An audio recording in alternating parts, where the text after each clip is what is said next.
Astro Tamil அன்பு நேயர்களுக்கு வணக்கம். நம்ம சேனல்ல தொடர்ந்து பார்த்தீங்கன்னா ஜோதிட ரீதியான ஆன்மீக சம்பந்தப்பட்ட பல விஷயங்களை பார்த்துட்டு இருக்கோம். அந்த வகையில இன்னைக்கு நம்ம பார்க்க போற தலைப்பு என்னன்னு பார்த்தீங்கன்னா, எல்லா மாதங்கள்லயும் சனிக்கிழமை வருது. இந்த புரட்டாசி மாதத்தோட சனிக்கிழமைக்கு மட்டும் ஏன் அப்படி ஒரு விசேஷம்? இதை பத்தின தெளிவான விளக்கங்களை கொடுப்பதற்காக நம்ம கூட இணைந்திருக்கும் சிறப்பு விருந்தினர் யாருன்னு பார்த்தீங்கன்னா, ஜோதிட சித்தர் ஈரோடு திரு TR கோபையா அவர்கள். வணக்கம் சார். வணக்கம். உங்களோட எல்லா பதிவுக்குமே மக்கள்கிட்ட ரொம்பவே நல்ல வரவேற்பு இருக்கு. மக்களுக்கு ரொம்ப யூஸ்ஃபுல்லாகவும் அதே சமயத்துல ரொம்ப எளிமையான வழிமுறைகளை பரிகார முறைகளை சொல்லிட்டு வரீங்க. ரொம்ப நன்றிங்கய்யா. அந்த வகையில இன்னைக்கு நம்ம என்ன பேச போறோம் அப்படின்னு பாத்தீங்கன்னா, நான் ஏற்கனவே சொன்ன மாதிரி இந்த புரட்டாசி சனிக்கிழமைக்கு என்ன விசேஷம்? எல்லா மாதத்துலயும் சனிக்கிழமை வருது. இந்த புரட்டாசி மாதத்தோட சனிக்கிழமை மட்டும் வழிபாடு பண்றாங்கன்னா அதோட விசேஷத்தை பத்தி சொல்லுங்க. சரிம்மா. புரட்டாசி சனிக்கிழமை மட்டும் இல்லை, புரட்டாசி மாதமே விசேஷமாக இருக்குது, சைவமாகவும் இருக்கிறாங்க. அப்போ இதில் ஏதோ ஒரு காரணம் இருக்குது அப்படிங்கிறது தெரியுது. இந்த ஆஸ்ட்ரோ தமிழா நேயர்களுக்கு எனது அன்பு வணக்கங்கள். நான் ஈரோடு TR கோபையா பேசுகிறேன். நண்பர்களே, இந்த புரட்டாசி சனிக்கிழமை அப்படிங்கிறது ஏன் இவ்வளோ முக்கியத்துவம் வாய்ந்தது? இதனால் ஏதாவது ஒரு பயன் கிடைக்குமா? பொதுவாக எல்லா சனிக்கிழமையும் சாமி கோயிலுக்கு போனால் நல்லது தான். அதை எல்லாத்த விட இம்பார்ட்டண்ட்டாக ஒரு விஷயம் இதில் இருக்குது. இது ஜோதிடர்களுக்கே தெரியாத ஒரு விஷயம்.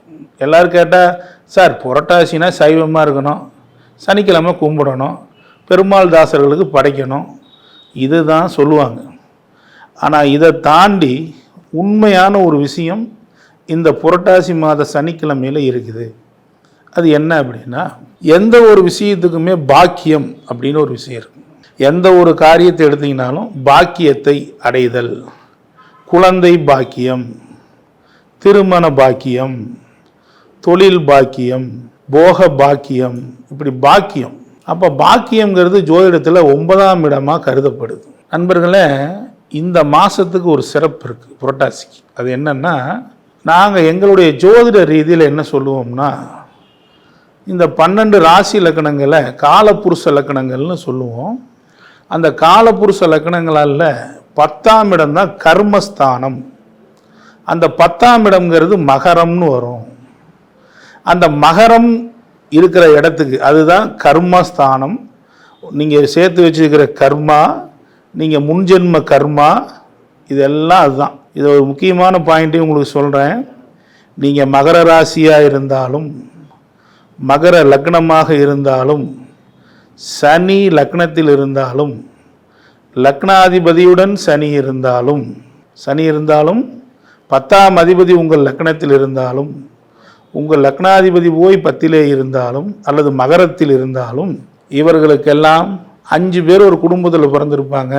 4 பேர் நல்லா இருப்பாங்க, ஒருத்தர் நல்லா இருக்க மாட்டார், அவருக்கு குழந்தை இருக்காது, பிரச்சனையாக இருக்கும். அவர் தான் இவர். இந்த மகர ராசி, மகர லக்னம் அல்லது சனி லக்னத்தில் இருக்கிறது. அவ்வளவு கர்மாவை தேக்கி கொண்டு இருக்கும் இடம் காலபுருஷனுக்கு 10ஆம் இடமான மகரம். அப்போ இதில் ஒரு குழந்தைக்கு பிறக்குது அல்லது ஏதோ ஒன்று நடக்குது. அவங்க எல்லாம் நிறைய பேர் கேட்பாங்க, ஏன் சார் 5 பேர்த்தோடு பிறக்கிறோம், எல்லாரும் நல்லா இருக்கான், எல்லாம் டாக்டராக இருக்கான் சார், ஆனால் எனக்கு பாருங்கள் இன்ஜினியர் தான் கிடைச்சிது. எல்லாருக்கும் ஆண் குழந்தை இருக்குது சார், எனக்கு 2 பெண் குழந்தை தான் இருக்குது சார். எல்லாரும் லவ் மேரேஜ் பண்ண, எல்லாருக்கும் ஒரு நல்ல மனைவி அமைஞ்சிருக்கு, எனக்கு பார்த்தா மனைவி கருப்பாக இருக்குது. எல்லாம் இப்போ சொந்த வீடு கட்டான் சார், எனக்கு இல்லை. ஏன் சார் என் வாழ்க்கையில் மட்டும் இப்படி? உடனே ஜோதிடர்லாம் சொல்லுவாங்க, முன்னோர் கர்மா. அப்போ மற்றவங்களுக்கெல்லாம் வராதா? அப்படின்னா வராது. மகர ராசி, மகர லக்னம், சனி லக்னத்தில், லக்னாதிபதியுடன் சனி, 10ஆம் அதிபதி லக்னத்தில், கேது லக்னத்தில், இதெல்லாம் இருந்தால் இது வரும். அப்போ இதை எப்படி சார் கழிக்கிறது? எப்படி என்ன மாதிரி இதை இயக்கி நாங்கள் என்ன பண்ணிக்கிறது அப்படின்னு கேட்கணும். இதுக்கு என்ன பண்ணால், பொதுவாகவே இந்த கர்மாவை கழிப்பதற்கு நம்ம முன்னோர்கள் என்ன சொல்லிட்டாங்கன்னா, அந்த மகரத்திலிருந்து எண்ணினீங்கன்னா, இந்த புரட்டாசிங்கிறது கன்னி மாதம், கன்னி வரும். மகரத்திலிருந்து எண்ணிங்கன்னா கரெக்டாக 9ஆவது இடம் பாக்கியம் இந்த கன்னி தான். அப்போ கன்னிங்கிறது புரட்டாசி மாதம். அப்போ அந்த புரட்டாசி மாதம் முழுக்கவே நீ ஏற்கனவே கொலை பண்ணி சாப்பிட்ருப்ப அல்லது பிரச்சனை பண்ணியிருப்ப, அது எல்லாத்தையும் நிறுத்து. நீ அசைவம் சாப்பிடாத. அசைவம் சாப்பிடாம பெருமாளை போய் சனிக்கிழமை அன்னைக்கு பாரு. அப்படின்னா அதுக்கு என்ன அர்த்தம்னா, இந்த மகரம் சனி, மகரம் சனி, அந்த சனி தான் கர்மாவின் காரகன். அந்த பாக்கியத்தில் இருக்கக்கூடிய அந்த மாசத்துல, புரட்டாசி மாசத்துல இந்த சனியை கழிப்பதற்காக, கர்மாவை கழிப்பதற்காகத்தான் சனிக்கிழமை அன்னைக்கு போய் வழிபாடு பண்றாங்க. அதுவும் குறிப்பா ஏன் பெருமா கோயில்னா, அது கன்னி வீடு, புதன் வீடு. புதன்னா பெருமாள், பெருமாளை போய் சனிக்கிழமை அன்னைக்கு கும்பிடுறாங்க. ஏன் இந்த சைவமே சாப்பிட்றாங்கன்னா, காலபுருஷனுக்கு 6ஆம் வீடு கன்னி வீடு, 6ஆம் இடம் தான் சாப்பிடுதல்.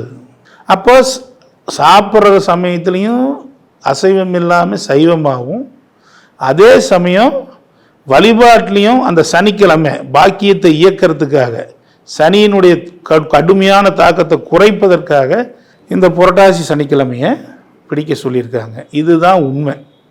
நீங்கள் எந்த ஒரு பாவத்தை எடுத்துக்கிட்டு 9ஆம் பாவத்தை இயக்குனீங்கனாலும் நீங்கள் வெற்றி மேலே வெற்றி பெறுவீங்க. இது மகரத்துக்கு மட்டும்தான் இல்லை, மகரம் கர்மாவின் வீடுங்கிறதுனால இந்த புரட்டாசி மாதம் இவ்வளவு ஃபேமஸாக சைவமாக இருந்து கோயிலுக்கு போய் நம்முடைய நித்திய காரியங்கள்லாம் சரி பண்ணுறாங்க. இதே மற்றதுக்கு நீங்கள் பாக்கியத்தை இயக்குனாலும் கட்டாயம் ஜெயிக்கும். இப்போ மேச லக்கணக்காரர், மேச ராசிக்காரர் இருக்கார், இல்லை மேச லக்கணக்காரர் இருக்காருன்னா அவர் மார்கழியில் போய் வழிபட்டாருன்னா ஜெயிக்கும். அந்த மாதிரி ஒரு அமைப்பு. அப்போ எல்லாத்துக்குமாவே சேர்த்து கர்மாவை குறைப்பதற்கு நான் என் போன ஜென்மத்தில் என்ன பண்ணணும், இந்த ஜென்மத்தில் என்ன பண்ணணும், இன்னும் என்னென்ன ஜென்மத்தில் என்னென்ன பாவம் பண்ணணும்னு நினைக்கிற அத்தனை பேர்த்துக்கும் இந்த புரட்டாசி சனிக்கிழமை ஒரு அற்புத வரம். ஏன்னா அங்கிருந்து 9ஆம் வீடு பாக்கியம். அதுதான் காரணம். இப்போ புரட்டாசி சனிக்கிழமை பற்றி சொல்லிட்டு இருக்கீங்க. இந்த புரட்டாசி ஆரம்பித்து இப்போ நடந்துட்டு இருக்கு. இப்போது வாரம் வாரம் படையல் போட்டு சாமி கும்பிடுறவங்க நிறைய பேர் இருக்காங்க. முன்னோர்களுக்கு வழிபாடு பண்ண, இந்த முன்னோர்களுக்கு வழிபாடு பண்ணால் அதோட நன்மை என்னவா இருக்கும்? இந்த மாதத்துல தான் மாகாளய பட்சம் அப்படின்னு ஆரம்பிக்குதுமா. மாகாளய பட்சம் அப்படின்னு ஆரம்பிக்குது. அப்போ இது எப்படி ஆரம்பிக்குது அப்படின்னா, புரட்டாசி பௌர்ணமிக்கு அடுத்த நாள் பிரதமையிலிருந்து இந்த அமாவாசை வரைக்கும் நமக்கு மாகாளய பட்சம் அப்படின்னு பேர். இங்கேயும் இதே கான்செப்ட் தான். 10ஆம் இடம் கர்மம் சனி. அப்போ இறந்த முன்னோர்களுக்கு நம்ம திதி தர்ப்பணம் கொடுக்காம இருந்திருப்போம், நமக்கு தெரியாது.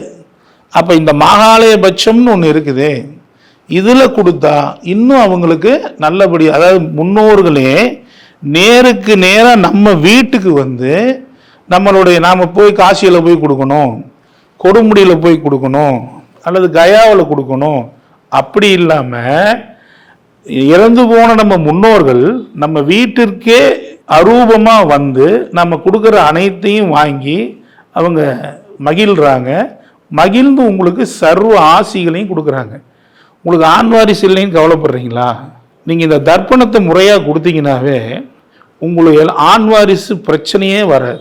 நீங்கள் என்னதான் நீங்கள் எந்த தர்மம் எது பண்ணாலுமே கிடைக்காத ஒரு ஆண் வாரிசானது இந்த மாகாளய பட்சம் பிடிச்சாலும், அல்லது சரியாக மாதம் மாதம் அமாவாசைக்கு திதி தர்ப்பணம் பிண்ட பிதிர் தர்ப்பணம் பண்ணாலும் கட்டாயம் உங்களுக்கு ஆண் வாரிசுக்குண்டான வம்ச விருத்தி அடையும். அதுதான் இது காரணம். இப்போ நிறைய பேர் இந்த புரட்டாசி சனிக்கிழமை கடைப்பிடிக்காம இருப்பாங்க. அவங்களுக்கெல்லாம் இந்த பித்ரு தோஷம் அந்த மாதிரி ஏதாவது ஏற்படுமா? இதுலேருந்து விலகிறதுக்கு அவங்க என்ன பண்ணணும்? கடைப்பிடிக்காதவங்களுக்கு நம்ம ஒன்றும் சொல்ல போகிறதில்ல. கடைப்பிடிச்சா நன்மை. கடைப்பிடிக்கலைன்னா இப்போது நம்ம நாட்டிலேயே யார் சூப்பர் ஸ்டாரு ரஜினிகாந்த் ஐயா, அவர் கடைப்பிடிக்கிறான்னு தெரியாது, அவருக்கு 2 பெண் குழந்தைங்க தான் இருக்குது. இது கடைப்பிடிக்கிறவங்களுக்கு மிகப்பெரிய இந்த கர்மா கழிஞ்சு ஒரு மிகப்பெரிய நன்மை நடக்குது. கடை பிடிக்கல, அதனால என்ன ஒன்றும் ஆக போகிறது இல்லை. அதெல்லாம் தோஷம், எந்த தோஷமும் வராது.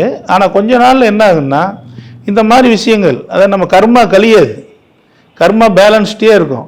அப்போ ஒரு பெண் வாரிசு பிறக்கிறதோ அல்லது குழந்தை இல்லாமல் போகிறதோ அப்படியே லைவ்ல ஒரு சாட்டிஸ்ஃபேக்ஷன் இருக்காது, சாட்டிஸ்ஃபேக்ஷன் இருக்காது. இப்போ இது காலபுருஷனுக்கு 6ஆம் இடத்தை வழிபடுறீங்க, மேசத்துக்கு 6ஆம் இடமான கன்னியை வழிபடுகிறீர்கள். அப்போ இந்த கன்னிங்கிறது கடன் நோய் எதிரி, கடன் நோய் எதிரி. இந்த 3 ஸ்தானங்களையுமே ஒரு மனிதனுக்கு தேவையற்றது. கடனும் தேவையற்றது, நோயும் தேவையற்றது, எதிரியும் தேவையற்றது. உத்தியோகம் தேவையானது. இது எல்லாத்தையும் கொடுக்கறது இந்த கன்னி தான். யார் ஒருவர் புரட்டாசி மாத வழிபாடுகளை செய்கிறார்களோ கொடுமையான கடனா, கடுமையான பாதிப்பா, அத்தனையும் விலகும் நண்பர்களே. நீங்கள் தொடர்ந்து 3 புரட்டாசி அல்லது 6 புரட்டாசி பிடிச்சிக்கிட்டே வந்தீங்கன்னா நீங்கள் எவ்வளோ பெரிய கடன் பிரச்சனை இருந்தாலும் சரி கட்டாயம் விலகும். அப்படி ஒரு அற்புதமான இந்த புரட்டாசி சனிக்கிழமை வழிபாடு ரொம்ப ரொம்ப அற்புதங்களை கொடுக்குது. இது வந்து கடன்னா இந்த கடன் மட்டும் இல்லை, உங்களுடைய பித்ரு கடன், உங்களுடைய ஜென்மாந்திர கடன், வம்சமாக வந்த கடன், எல்லா கடனையும் தீர்க்கிறதுக்கு ரொம்ப எளிமையாக வீட்டில் இருந்தே, எங்கேயுமே போகிறதில்ல, வீட்டில் இருந்தே ஜெயிக்கலாம். அதை விட்டா உங்கள் ஊருக்கு பக்கத்தில் இருக்கிற பெருமா கோயில், உங்கள் ஊரில் இருக்கிற பெருமா கோயிலுக்கு போய் அவரை கும்பிட்டு வந்தாவே மிகப்பெரிய வெற்றி கிடைக்கும். இதுக்காக அலைய வேண்டிய அவசியமே இல்லை. அதுதான் இதில் இருக்கிற ஒரு சிறப்பு.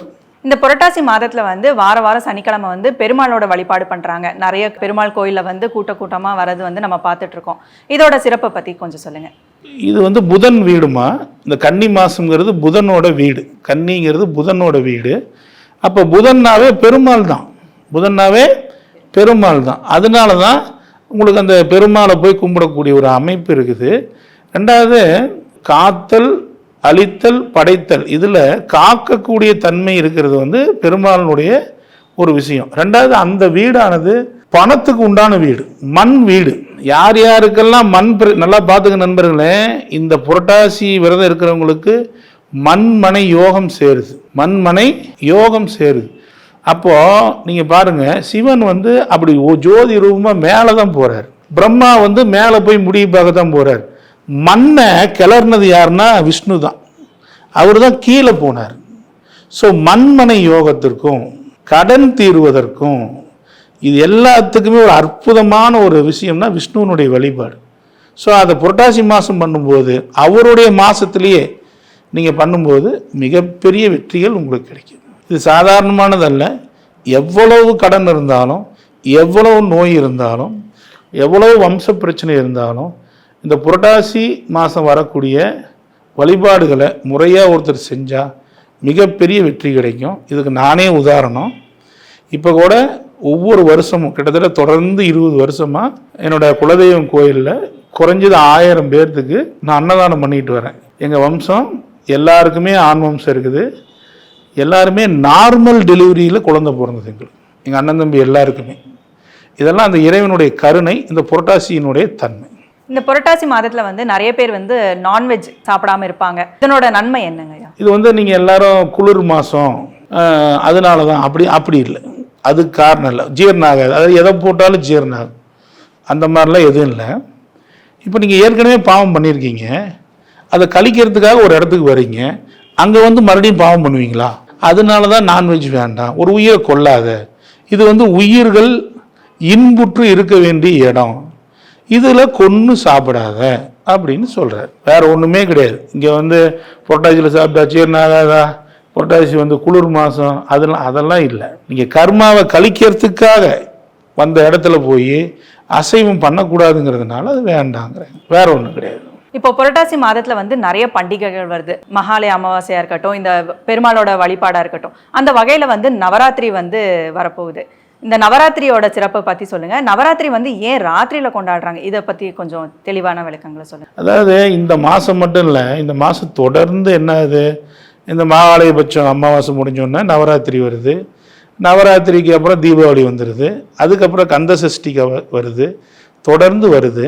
ஒன்னொன்றுக்கும் இது பார்த்தீங்கன்னா ஒரு புரட்டாசியில் ஆரம்பித்தா கிட்டத்தட்ட கார்த்திகை வரைக்குமே ஒரு விரத தினங்களாகவே தான் நம்ம மக்கள் வந்து அது அப்படியே அதை கொண்டு வராங்க. அதுக்கு என்ன காரணம்னா, அந்த 9, 10, 11 வரும்.